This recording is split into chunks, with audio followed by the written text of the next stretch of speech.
Bismillahirrahmanirrahim. Alhamdulillahi rabbil alamin wal 'aqibatu lil muttaqin wa la 'udwana illa 'alal zalimin. Wassalatu wassalamu al-atamman al-akmalan ala khatamil anbiya'i wal mursalin wa ala alihi wa sahbihi at-tayyibin at-tahirin wa man tabi'ahum bi ihsanin wa iqtafa atharahum wa ihtada bi hadihim ma ta'aqaba al-layl wan nahar. فكرت كثيرا ما هي الأشياء أو الأمور التي أذكركم بها قبل رحيلنا من هذا المكان. في أحد يقدم؟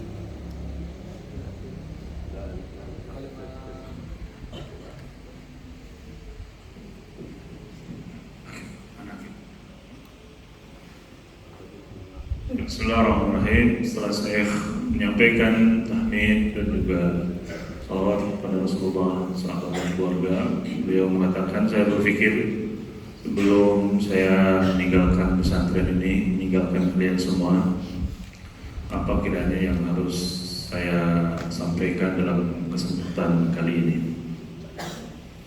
وجدت أن أفضل شيء بعد أن شاهدت أمر جميل جدا وهو حفظكم لهذا القرآن وتلاوته. Setelah saya melihat kecintaan kalian terhadap Al-Quran, kecintaan kalian terhadap membaca Al-Quran, maka sesuatu yang pertama kali saya akan sampaikan adalah لهذا أردت أن ننبه على أمر مهم جدا وهو يأتي بعد حفظكم لهذا القرآن ألا هو تدبر كلمات الله عز وجل، تدبر الآيات. Yaitu tadabbur Al-Quran. Setelah kalian membaca, menghafalkannya, maka tersisa satu hal, yaitu mentadabburi Al-Quran. وفي ذلك آيات كثيرة في كتاب الله تعالى، ومن هذه الآيات قوله سبحانه وتعالى: أفلا يتدبرون القرآن؟ أي قال العلماء: ألا ينظرون إلى ما في هذه الآيات البديعة الجميلة من الحكم والعبر والقصص في أخبار الماضين، وكذلك ما فيها من التقريع والترهيب والترغيب. Banyak sekali ayat Al-Quran yang memerintahkan kita untuk mentadabburinya. Di antaranya adalah firman Allah, "Afala yatadabbaruna Al-Quran?" Tidakkah mereka mentadabburi Al-Quran? Para ulama mengatakan artinya adalah tidakkah mereka memperhatikan isi dan kandungan ayat Al-Quran, di mana di dalamnya ada hukum, ada perintah, ada larangan, dan ada kisah-kisah. Juga di sana ada perhatian ataupun takrir, ancaman, dan juga contoh-contoh yang terjadi pada umat-umat terdahulu yang bangkang kepada Allah Subhanahu wa Ta'ala. قال العلماء في تفسير هذه الآية: أفلا يتدبرون القرآن؟ هذا استفهام إنكاري. Ini ayat afala yatadabbaruna Al-Quran, kata para ulama disebutnya adalah istifham inkari, pertanyaan, bentuk pertanyaan yang pada hakikatnya adalah pengingkaran. أي ألا ينبغي لهم أن يتدبروا ما في هذه الآيات الجميلة وأن يحضروا قلوبهم كأن القرآن يخاطبهم عندما يقرؤون هذه الآيات. Artinya, bukankah seharusnya mereka itu mentadabburi Al-Quran, memperhatikan dan mempelajari dan memahami isi dan kandungannya? لأن تدبر القرآن هو شعورك أن القرآن عندما تقرأه كأنه يحدثك، كأنه يخاطبك، كأنه ينبهك. Tadabbur Al-Quran dengan kata singkat seakan-akan kita berinteraksi dengan Al-Quran. لكن بعض الناس عندما يقرؤون لا يستحضرون قلوبهم لفهم القرآن، ولهذا شبه الله عز وجل كأن قلوبهم كأنها صندوق مقفول. Banyak orang yang ketika membaca Al-Quran hanya sekedar membaca saja, tidak terjadi interaksi, tidak memahami isi dan kandungannya. Makanya diumpamakan seperti kotak, seperti sunduk yang terkunci hatinya. ولهذا قال تعالى: أفلا يتدبرون القرآن أم على قلوب أقفالها. Makanya Allah mengatakan, tidaklah mereka mentadabburi Al-Quran ataukah hati mereka terkunci.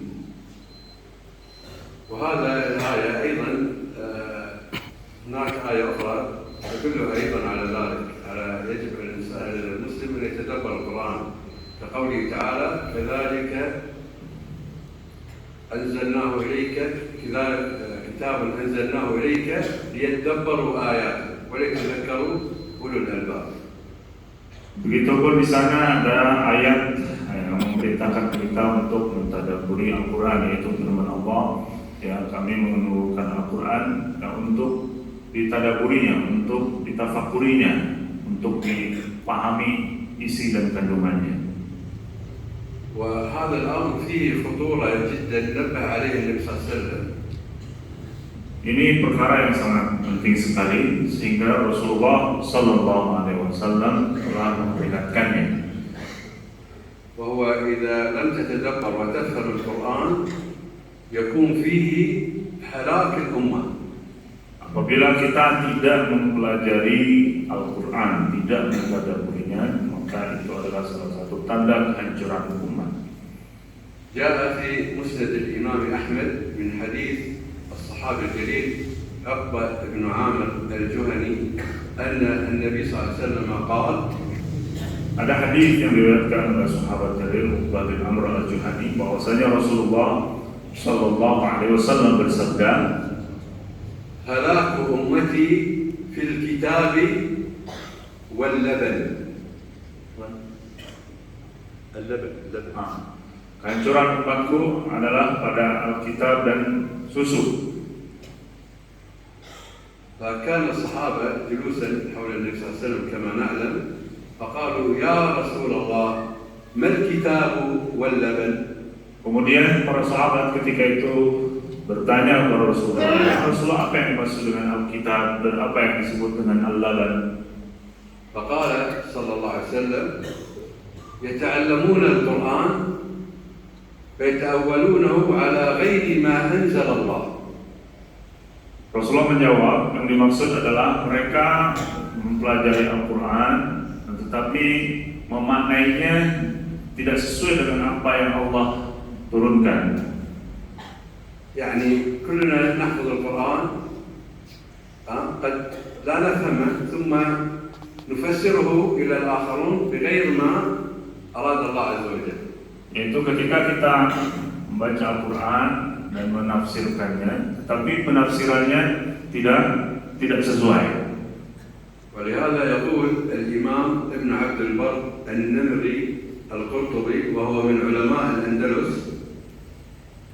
Oleh karena itu seorang ulama yang bernama Ibnu Bar, Al-Qurtubi, seorang ulama dari Andalusia, dia berkata, صاحب كتاب الاستذكار في المذهب المالكي. Orang yang mengarang kitab Istidkar dalam mazhab Imam Malik.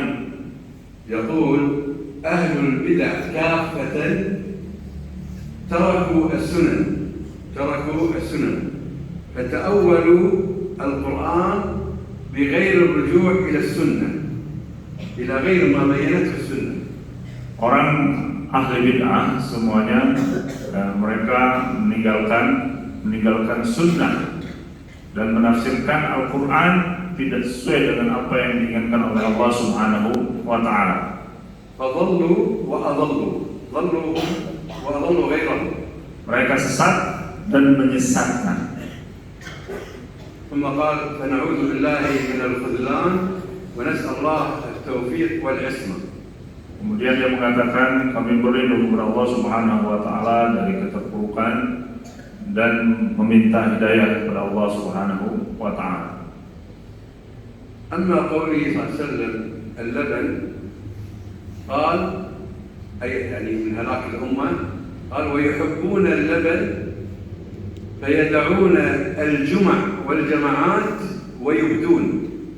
Yang dimaksud dengan al-laban adalah ketika orang-orang sudah meninggalkan sholat berjamaah, meninggalkan sholat Jum'ah dan memperhatikan isi perutnya.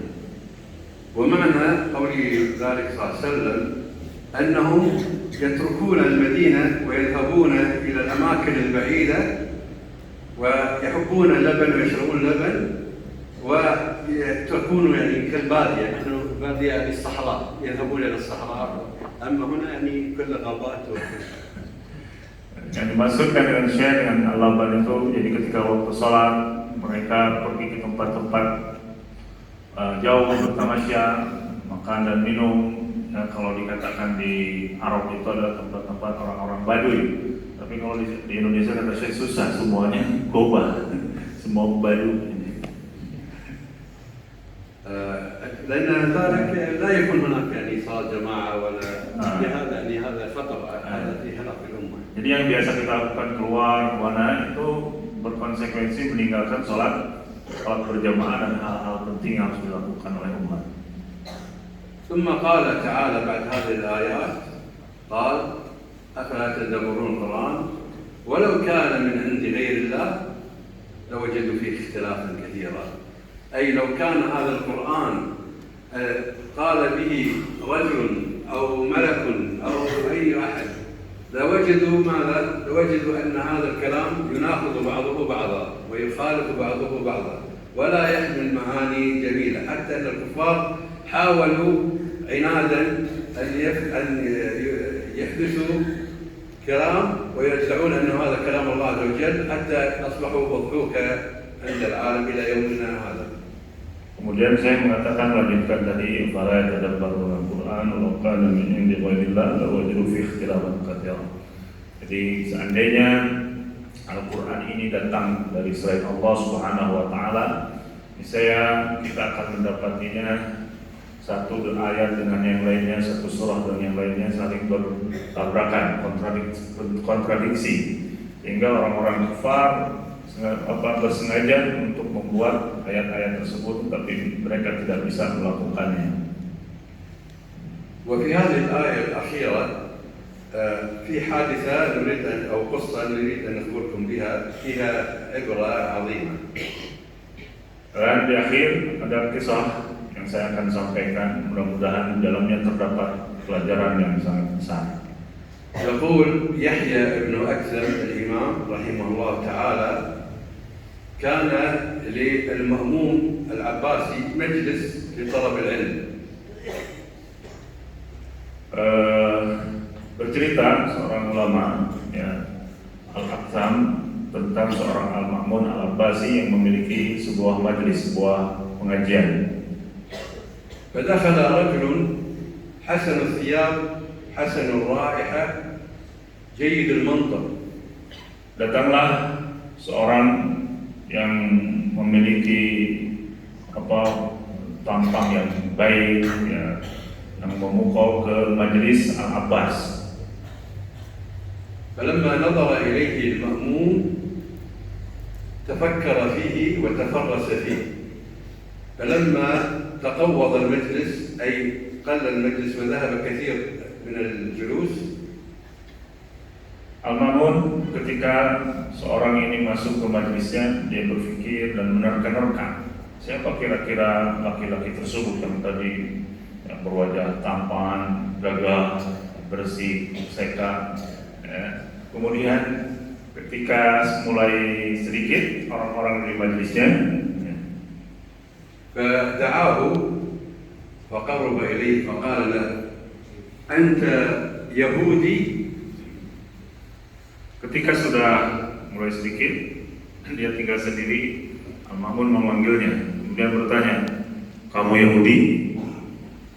فقال نعم ولكن اكتم علي. قال تدخل الإسلام وأنا أحميك من قومك. Dia mengatakan, ya, saya seorang Yahudi, tapi saya mohon jangan kau kabarkan kepada orang lain. Kemudian kata Al-Ma'mun, ya, baik. Maukah kamu mau masuk agama Islam? Dan insya Allah saya berjanji menjaga kamu.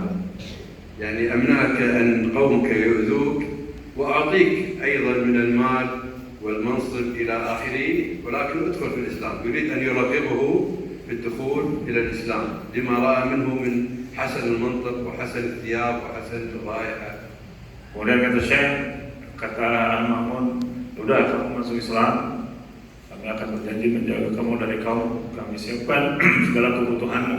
Karena saya melihat, karena Al-Ma'mun melihat bahwa orang ini penampilannya baik, yang mazharnya baik, maka Syekh ingin sekali orang ini, Al-Ma'mun ingin sekali orang ini masuk Islam. وقال لا أدع دين آبائي أبدا.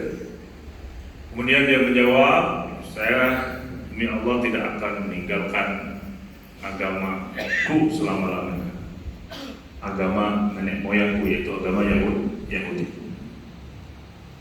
ثم تركه المأمون فذهب. Kemudian ditinggalkanlah dia, orang ini pun pergi. وبعد مرور سنة، setelah 1 tahun, جاء هذا الرجل ودخل إلى مجلس المأمون، ثم جاء دوره في الكلام فتكلم بالقرآن فأحسن الكلام، وتكلم في الحديث فأحسن في الحديث، وتكلم في الشعر فكان أحسن الناس في الشعر، وتكلم باللغة العربية والنحو إلى آخره بجميع العلوم، فكان أفضل واحد تكلم في المجلس. Setelah 1 tahun orang ini kembali ke majelis Al-Ma'mun. Kemudian datanglah waktu ia untuk berbicara. Ketika dia berbicara tentang Al-Quran, maka dia orang yang paling fasih. Ketika dia berbicara tentang hadis, akan dia orang yang paling banyak menghafal hadis. Ketika berbicara tentang syair, seakan-akan dia paling banyak orang yang menghafal syair. فلما تقوض المجلس أيضا قل الحضور دعاها المأمون. Ketika orang-orang sudah mulai pergi, Al-Ma'mun memanggil orang tersebut. فقال له ألست صاحبنا الذي جاءنا قبل سنة؟ Bukankah engkau orang yang dulu datang kepada kami setahun sebelum ini? قال نعم. فقال له ما الذي جاء بك ومن أين تعلمت هذا العلم؟ Dari mana engkau mempelajari ilmu ini? فقال له أنا رجل كنت أحسن الخط، كتابة الخط. Aku seorang yang pandai menulis khat. يقول فأردت أن أمتحن هذه الأديان. Aku ingin menguji agama ini, yaitu agama Islam.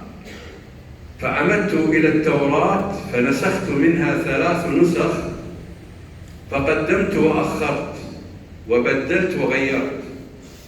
Aku mulai menulis menyalin Taurat ya, sampai tiga kali salinan. Kemudian di susunan ayatnya dirubah-rubah, yang seharusnya di depan, belakang, dan terus selanjutnya. فذهبت بها إلى البيعة، أي المكان الذي يتعبدون فيه اليهود.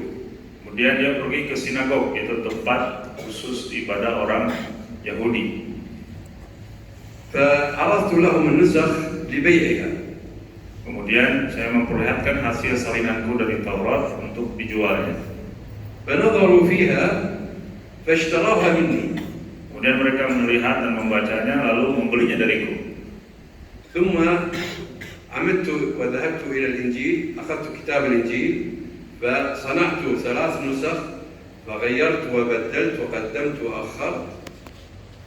Begitupun aku setelah itu mencoba untuk menyalin, jangan ada yang tidur, bangunkan yang tidur teman-teman. Menyalin Injil, ya, dan aku lakukan seperti apa yang aku lakukan terhadap kitab Taurat. فذهبت بها إلى الكنيسة فنظروا فيها فاشتروها مني. Kemudian setelah itu aku pergi ke gereja dan menjualnya kepada orang yang ada di sana. Mereka pun mengambil, melihat, membaca dan membelinya dariku. ثم عمدت إلى القرآن وصنعت 3 نسخ فقدمت وأخرت وغيرت وبدلت. Kemudian setelah itu aku mencoba menyalin Al-Quran sampai 3 salinan dan aku pun lakukan seperti yang dilakukan terhadap Taurat dan Injil, ya, diacak cara penyusunannya. فذهبت بها إلى الوراقين الذين يكتبون الورق. الوراقين هم يعني تبع أهل القرآن. Kemudian aku pergi kepada orang-orang yang khusus suka menulis Al-Quran. فلما نظروا بالنسخ التي كتبتها نظروا إلي باستغراب وازدراء وتعجب. Kemudian setelah aku memperlihatkan, mereka melihat dan memandangku dengan penuh takjub. فقالوا ما هذا؟ هذا ليس كلام الله. Mereka mengatakan, apa ini? Ini bukan Al-Quran, ini bukan kalam Allah. فعلمت أن الإسلام هو دين الحق. Maka semenjak itu aku tahu bahwa Islam adalah agama yang hak, agama yang benar. يقول يحيى بن أكثم فحججت في تلك السنة، ذهبت إلى الحج. Kemudian Yahya bin Aksan mengatakan, aku pada tahun itu berangkat. يقول فرأيت إمام المفسرين سفيان ابن عيينة رحمه الله تعالى. Aku melihat salah satu ulama ahli tafsir, yaitu Sufyan ibnu Uyainah. فأخبرته الخبر ما حدث للمأمون وهذا الرجل. Kemudian aku menceritakan tentang apa yang terjadi di majelis Ma'mun. فقال إن ذلك في كتاب الله عز وجل. Tunggu, apa yang terjadi dan engkau lihat itu ada dalam Al-Quran. فقلت أين أجد ذلك يا إمام؟ Di mana saya bisa mendapatkan ayat tersebut, wahai Imam? قال إن الله عز وجل عندما أراد أن يجعل القرآن لليهود والنصارى جعل حفظه إليهم فقال جل وعلا بما استحفظوا من كتاب الله. Maka Sufyan ibnu Uyainah mengatakan, ketika Allah Subhanahu wa taala menurunkan Taurat dan Injil, Allah menyerahkan penjagaannya kepada mereka, kepada orang-orang Yahud dan Nasrani. وعندما قال له عندما أراد الله عز وجل أن يحفظ القرآن جعل حفظه إليه فقال إنا نحن نزلنا الذكر وإنا له لحافظون. Sementara ketika Allah Subhanahu wa taala menurunkan Quran, maka Al-Quran itu dijamin dan dijaga oleh Allah Subhanahu wa taala. Sesungguhnya kami yang telah menurunkan Al-Quran dan kami pula yang akan menjaganya. وأهم شيء نتعلمه من هذه الرواية أن نشعر بالفخر أن الله عز وجل حفظ لنا هذا الكتاب، فيجب علينا كما قلت في البداية ليس فقط كما رأينا حفظ جميل وصوت جميل، لكن هناك أمور أهم من هذه، أن نتعلم هذا القرآن ونتدبره ونفهم معانيه لنبلغه للناس بفهم السلف الصالح والرجوع إلى السنن والأحاديث. Oleh karena itu, ya, dari kisah ini kita bisa mengambil pelajaran. Sekali lagi, jangan ada yang tidur. Ingatkan temannya dicolek, colek. Ya. Kata Syekh, dari kisah ini sangat penting bahwa tidak cukup kita membaca Al-Quran ya, dengan suara yang bagus ataupun menghafalnya. Tentu itu bagus, tapi itu belum sempurna ketika kita belum mentadabburinya, belum memahaminya. يقول ابن مسعود رضي الله عنه وأبي بن كعب وكثير من الصحابة يقولون كنا لا نحفظ العشر الآيات التي بعدها حتى نعمل بما قبلها ونعلمها غيرنا ونطبقها في حياتنا. Banyak para sahabat yang mengatakan, di antaranya Ibnu Mas'ud, mereka mengatakan kita tidak indah dari satu ayat ke ayat yang lainnya sampai kita memahaminya dan mengamalkannya dan juga mengajarkannya kepada orang lain. فهذا يعني هو هدي السلف. إذا حفظت القرآن طبقه في حياتك، افهمه وعلمه غيرك وطبقه في حياتك. Inilah yang dilakukan oleh para sahabat. Ketika kita mempelajari Al-Quran, kita memahaminya, mengamalkannya dan juga mengajarkannya. فأسأل الله عز وجل أن يعني ينفعنا جميعا بما سمعنا. Amin. إن شاء الله نراكم في زيارة قادمة يعني ونرى كثيرا من حفظة ومفسرين ومطبقين. جزاكم خير. بارك الله فيكم. طيب بارك الله فيكم. جزاك الله خيرا على كلمته الطيبة.